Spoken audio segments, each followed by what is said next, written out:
Hello YouTubers, this video is a response to several private messages I've received in my inbox about my center pin setup and how I gear chuck while I'm float fishing. Basically, folks were asking me, hey, when you have something that's going to be 8 to 15 or even 20 feet long, how do you chuck this thing out? Especially when you're center pinning, because it's very difficult given how smooth it is. So the answer to that is you tie a slip knot, or you can buy commercial made things that have this little bobber release thing that you can put onto your line and it stops your float.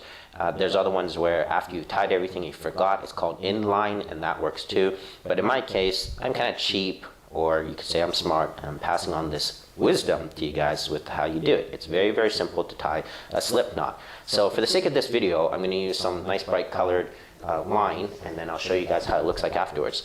So I'm just going to adjust the camera here so you guys can actually see what's going on. Alright, so this orange line is going to be the main line. Okay, so the main line is pretty simple. What you want is you want to get a secondary line. So my float, my center pin is spooled up with 12-pound line. Okay, so that means I'll probably use, well, you know, I might use like a 20-pound line, because again, this is creating a knot. So what you want to do is you just want to create a loop, as simple as that, just a loop. All right, that's all it's going to be. And then what you're going to do is you're going to put that on top of your main line. Okay, like so. That's all it is, just a loop on top of your main line. All right, and then now what you want to do is you want to take your tag, your top tag end. Actually, you can take bottom one, it doesn't matter. At the end of the day, all you just want to do is you want to take this, you want to take the tag end and you want to loop it through both the loop and your main line. Okay, sorry for going off camera there, I wasn't looking. So again, you just want to take your tag end and you want to, it's always harder on camera. You want to loop it under the main line and through your loop. So again, you're catching both of them. Okay? So you want to do this about 6 times, 6, 7, 8 times, up to you. I usually do it about 6 times. All right?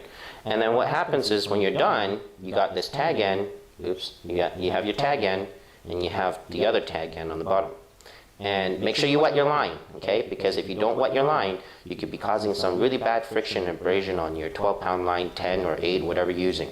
You pull down on it and you singe it down. Now I'm not going to singe it all the way down because it's, you know, this is just for the demo. But once you pull it down, you're going to get this knot that's going to be able to slip up and down. And so let me show you guys that and how it looks like on a monoline. Here you go. All right. So that's how the knot looks like. Sorry, trying to get in focus. And of course, snip it down so it looks good for what you need to do, and make sure it moves through the guides of your rod. And this knot can move up and down. Okay? So here you go, and I'll just pull it down. It moves up and down. And it works phenomenally great. So you don't have to buy anything. You can just do it yourself. So let me just show you guys how this looks like with part of my setup. So I got a bead. Okay, always use a bead to protect your float. Some of you guys will probably be using really nice DNE floats and things like that. And then I just got my cheapo floats here. And at the end of the day, knowledge and time on the water is all you need to catch the fish. I'm going to really emphasize on time on the water. Maybe you can call that luck.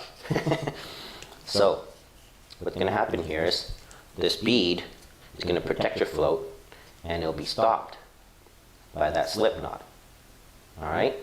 And again, if you want to, let's say you're at the river and you go, oh, hang on, I now need to go another foot deeper. Not a problem. You just hold on the line, okay, and pull this up. You get more distance, more depth. You need less? Not a problem. Slide it down.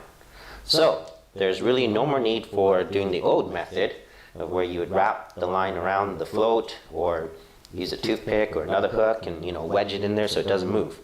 So this is what I do. And hopefully I've explained it clearly to you so that you can tie your own slip knot. And therefore what's going to happen is when you toss it, so everything is going to slide on down towards the rest of your gear and have less length, I guess, so to say, to chuck things. And then when it hits the water, it's just going to slowly slide, and then that slip knot's going to stop it at your desired length that you want.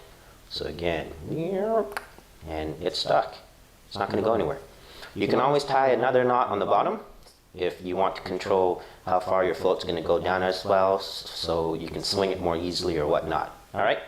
So if you have any other questions, feel free to ask below. Hopefully I've demoed this properly. I do apologize for the people who messaged me literally 2 or 3 months ago. I was hiking the West Coast Trail and doing a whole bunch of other stuff. But if you're local, because I think you are, koas are still out there. I know we're mid-October, but keep going into December. I mean, it's going to get less, but definitely right now in November, all our rivers, you can still find them. In fact, this coming weekend, I'll head on out and I'll be using the same setup if I'm not fly fishing, or maybe I'll start at fly fishing and then switch over to gear chucking.